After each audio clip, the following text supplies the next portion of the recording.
In today's video, I'm going to teach you how to build a workflow in N8N. We'll start from a blank canvas and create a simple workflow you can run on demand, then add a data transformation step using the code node in JavaScript.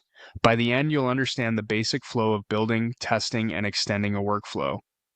First, open your N8N workspace and head to the Workflows area.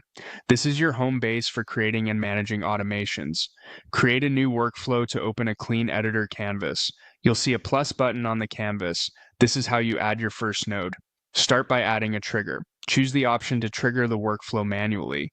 A manual trigger is perfect while you're building because it lets you run the workflow on demand without needing a schedule or an external event. It keeps your feedback loop fast as you iterate. Next, add another node by clicking the plus button connected to your trigger. From the categories, select Data Transformation. For this example, pick the Code option. This node gives you full control to shape and map data as it moves through your workflow. When the Code node opens, choose Code in JavaScript. You'll also see settings for mode and language. Language should be JavaScript for this walkthrough. Mode controls whether your code runs once per item or once for the whole batch. If you're unsure, leaving the default is usually a safe starting point. The editor shows an input and output panel so you can see exactly what your code receives and returns, which makes debugging straightforward. With the node configured, run a quick test. Click Execute Step to execute just this node with the current input.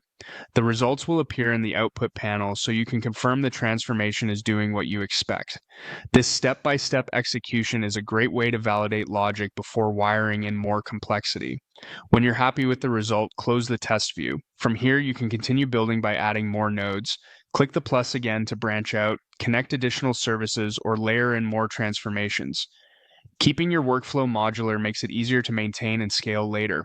That's the core flow. Create a workflow, add a manual trigger for easy testing, insert a data transformation with a JavaScript code node, verify your mode and language, execute the step to validate output, then close and keep building. Use this pattern whenever you prototype new automations, trigger manually, test frequently, and expand as you go.